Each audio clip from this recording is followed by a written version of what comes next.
Hello everyone, a warm welcome to all of you. Today we will learn topic of shear stress. So first of all, what is the meaning of shear stress? The internal stresses induced in the beam section which resist shear force is known as shear stress. So shear stress when two equal and opposite forces which acting on the body, it is tangentially acting from these 2 points is known as shear stress. Okay, so this is the single shear and double shear. First of all, what is meant by the single shear? Single shear which failures of lap joint. So this is the diagram of lap joint. What is meant by lap joint? When the two members are connected together by overlapping, then the joint is known as lap joint. Okay, what is the use of lap joint? It is used to make frame, boxes, decks, etc. Okay, so calculate single shear stress. Single shear stress is equal to shear load divided by area subjected to shear. Shear load, it is denoted by P, and area subjected to shear is pi by 4 d square. Okay, so second term is the double shear butt joint. So what is meant by butt joint? It is one where two jointed plates are in the same plane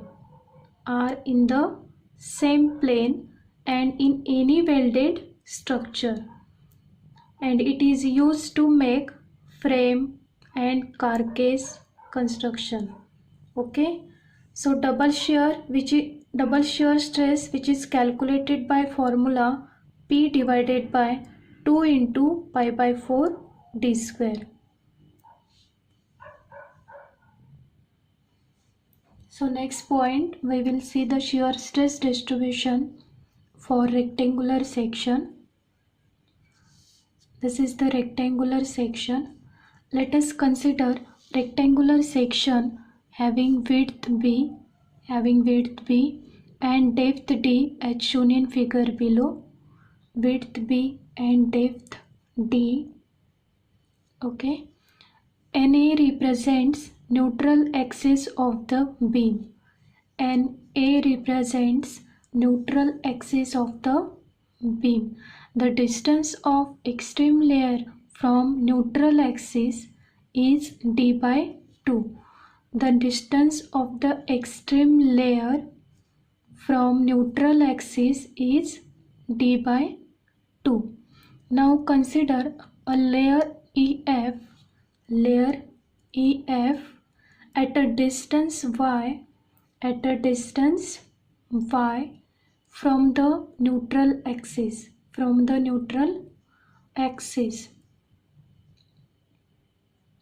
To find the intensity of shear stress Q at this layer, we have to consider the area above this layer, that is shaded area ABFE. So we have to consider the shaded area ABFE and find out the intensity of shear stress, means Q. Okay,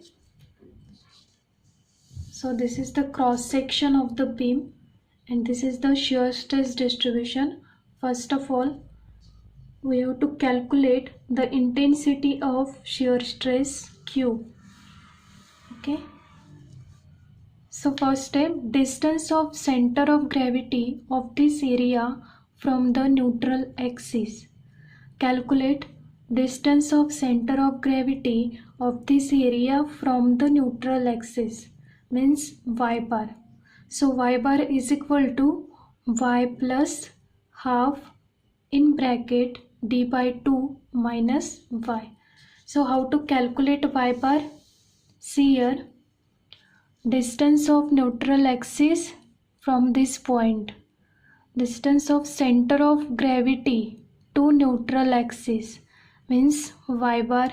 So y bar is equal to y d by 2 minus y.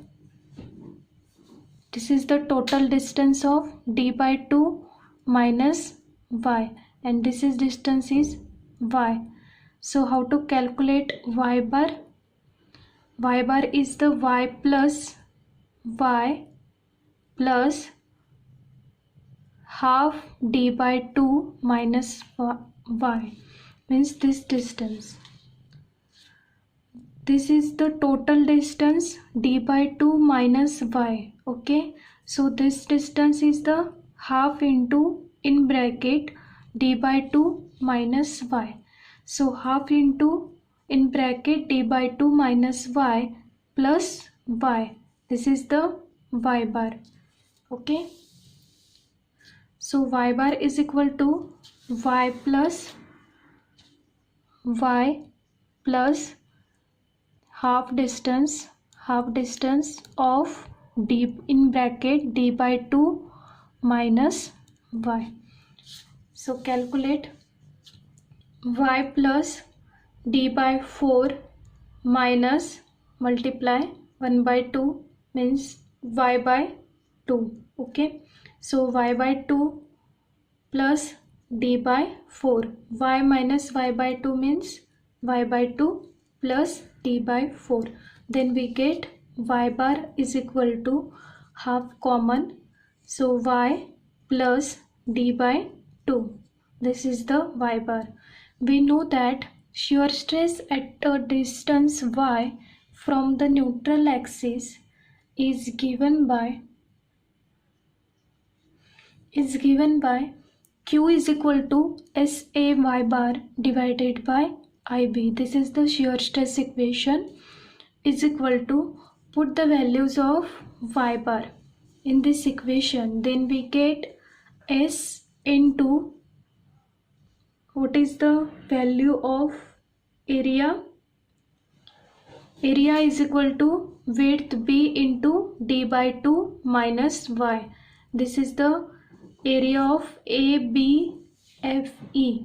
Okay, B into d by 2 minus y. See here, B into d by 2 minus y, area of ABFE. Okay,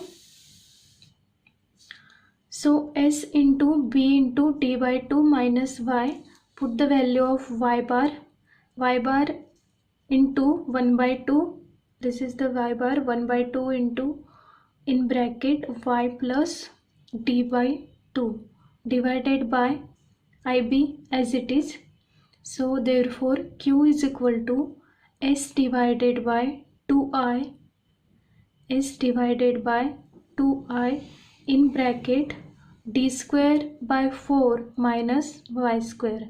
Solve this equation, then we get Q is equal to S by 2I in bracket d square by 4 minus y square. This is the equation number 1. From this equation 1, it is clear that since the power of y is 2, the variation of shear stress is of parabolic nature. The power of y is 2, therefore the variation of shear stress is of parabolic nature. Now y is measured from the neutral axis. At the neutral axis, y is equal to 0 and q is maximum. So I is equal to moment of inertia of the section about neutral axis is equal to BD cube by 12. Means moment of inertia of rectangular section is BD cube by 12.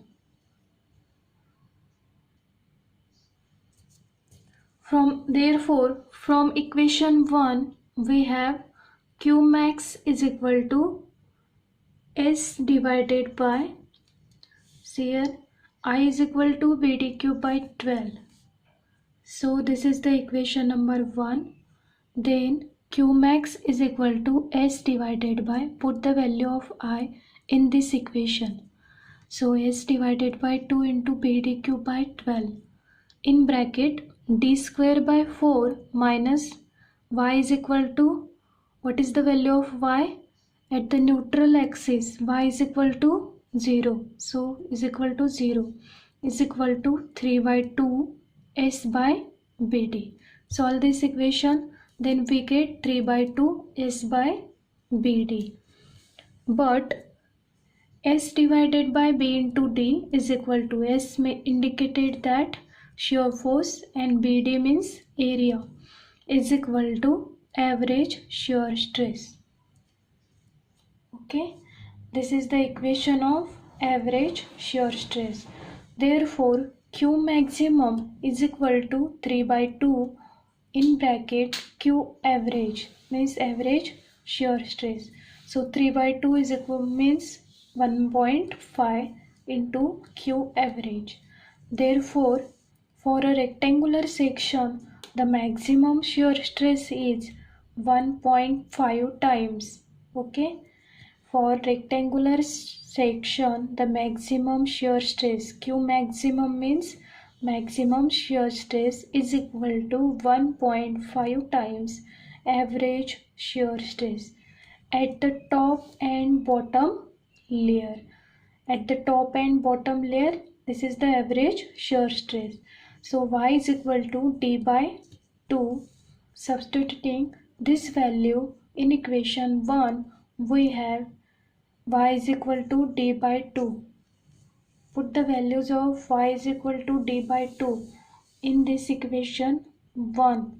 Then we get S divide Q is equal to S upon 2I as it is, d square by 4 minus d square by 4 is equal to 0. That is shear stress at the top and bottom layer is 0. Shear stress at the top and bottom layer is 0. And from equation 1 it is clear that y increases, Q decreases, means shear stress decreases. So shear stress distribution diagram is a parabolic curve as shown in above figure. See here,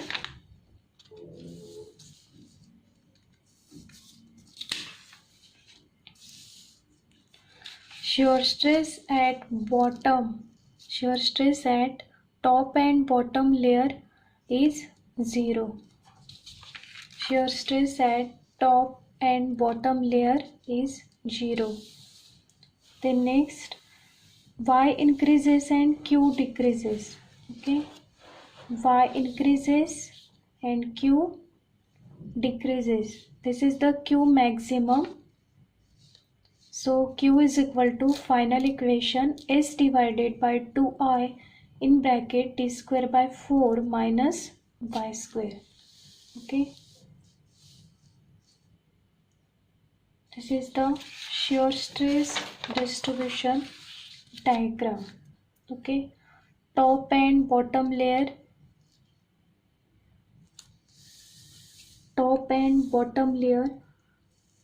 shear stress is 0, and for the neutral axis shear stress is maximum for rectangular section.